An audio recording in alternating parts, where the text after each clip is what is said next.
आप अगर चाहेंगे तो उत्तर प्रदेश में भी सिंचाई के पानी की व्यवस्था दुरुस्त हो सकती है। आप अगर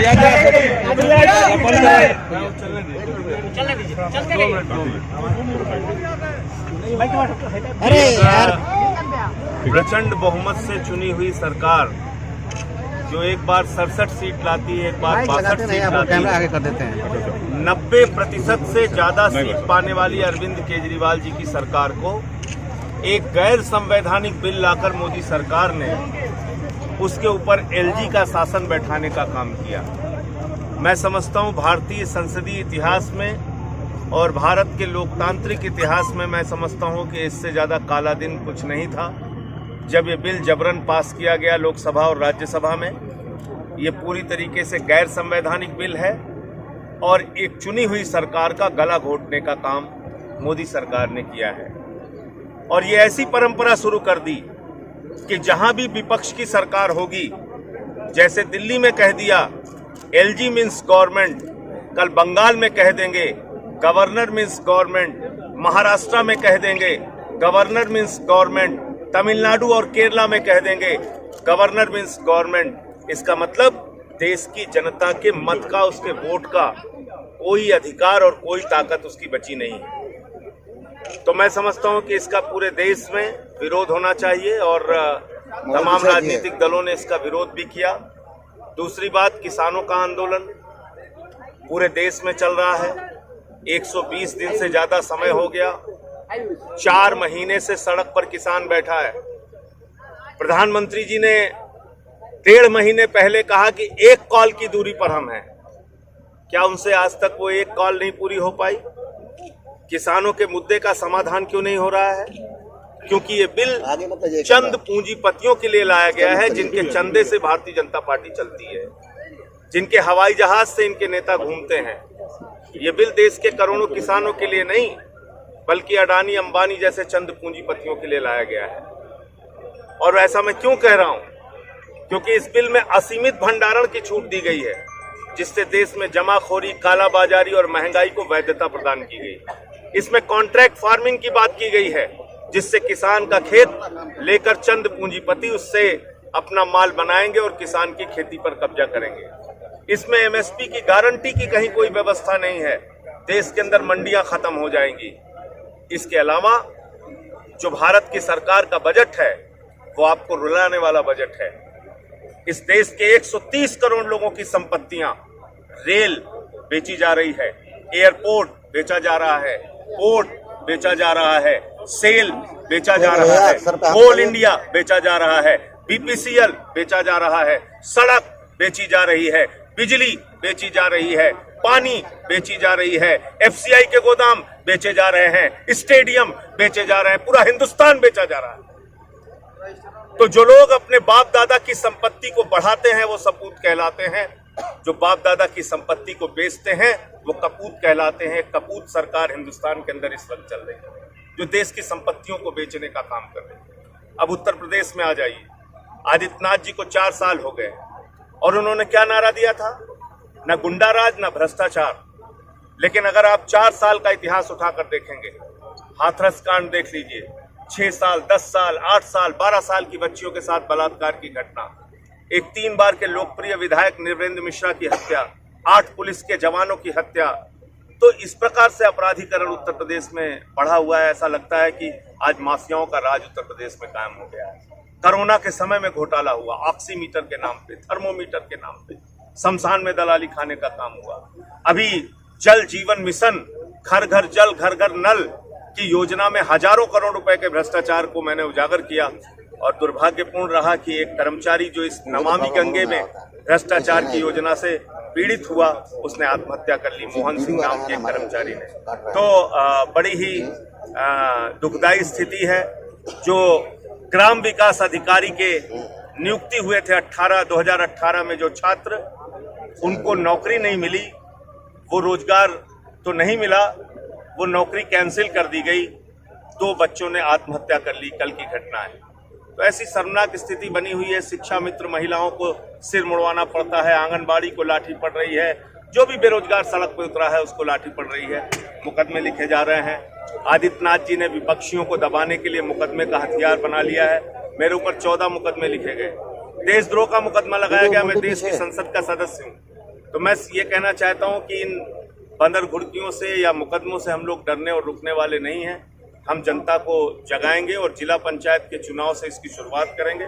मजबूती से पूरे उत्तर प्रदेश में जिला पंचायत का चुनाव आम आदमी पार्टी लड़ेगी और यहीं से विधानसभा चुनाव की नींव रखी जाएगी। जो हमारा दिल्ली मॉडल है, केजरीवाल मॉडल है, बिजली फ्री, पानी फ्री, चिकित्सा फ्री, शिक्षा फ्री, इस मॉडल का प्रचार भी हम इस चुनाव के दौरान पार्टी से गठबंधन भी आपका होगा कि अकेले मुंडी आ रही है सर? अभी फिलहाल हमारा पूरा फोकस संगठन के निर्माण, जिला पंचायत के चुनाव और जो जनता के मुद्दे हैं उस पर। पिछले दिनों मुलाकात ओम प्रकाश राजभर से हुई थी, तो उसमें उन्होंने किया। ओम प्रकाश राजभर जी से बहुत ही सौहार्दपूर्ण वार्ता हुई, लेकिन अभी शुरुआती बातचीत है। कोई चुनावी गठबंधन जब होगा तो आपको जानकारी। एक सवाल संजय सिंह, आपने कहा है संसद के 2 सदन में भी फाइट हो गया, तो अगला कदम क्या होगा आपका?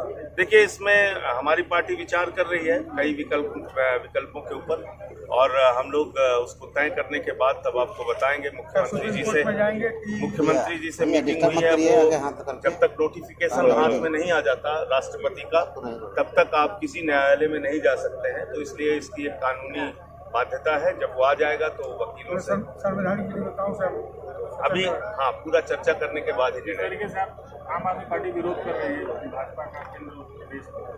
क्या आपको लग रहा है कि विपक्ष, देखिए, ये तो पार्टियों का सहयोग मोदी जी ने ये साबित कर दिया कि उनको केजरीवाल मॉडल से और केजरीवाल से डर लगता है।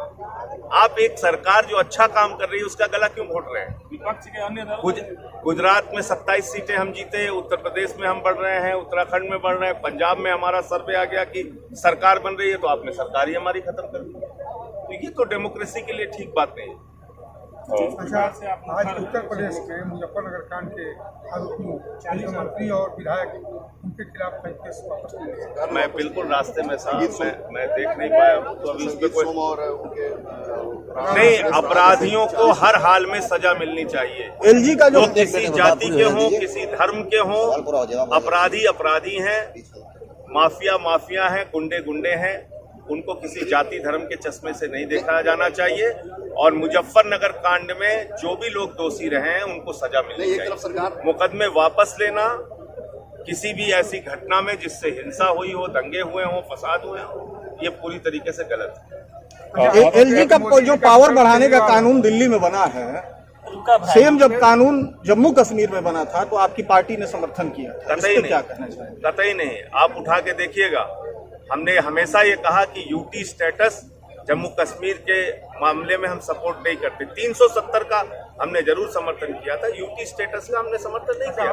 उसको हटाने के बाद ही तो यूटी स्टेटस बहाल हुआ था। शिवसेना जो है, संजय राउत जो है, दोनों अलग अलग चीज है। शरद पवार के नाम का समर्थन कर रहे हैं। तो क्या आपको नहीं लगता कि देश का जो मौजूदा राजनीतिक परिदृश्य है उसमें विपक्षी दलों को जो सशक्त करने के लिए शरद पवार या केजरीवाल किसी एक नेता का चयन होना चाहिए? नहीं, मुझे लगता है कि ये आप देश की जनता के विवेक पर छोड़ दें। और जब आज हर वर्ग दुखी है तो विपक्ष को अपनी भूमिका निभानी चाहिए। और विपक्ष का नेता कौन होगा, आगे कौन बढ़ेगा, ये जनता आपको बताएगी, जनता तय करेगी।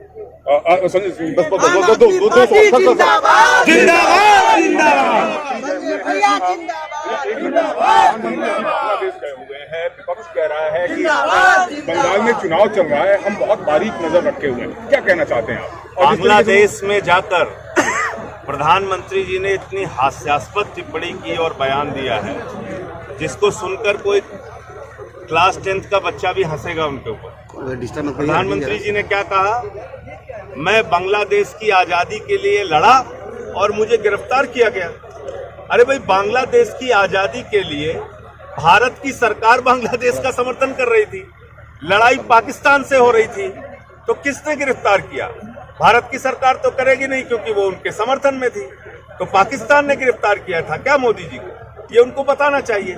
ऐसे हास्यास्पद टिप्पणी करके कभी आप कहते हो नाले के गैस से चाय बना लो, कभी आप कहते हो कि हम तो 125 करोड़ लोगों को घर की चाबी बांट चुके, कभी कहते हो संत कबीर, बाबा गोरखनाथ, बाबा गुरु नानक देव की एक साथ मीटिंग हुई थी, कभी कहते हो सिकंदर जब पटना में आया था तो बिहारियों ने मार के भगाया था। अब सिकंदर कभी पटना गया ही नहीं, बिहार में घुसा ही नहीं।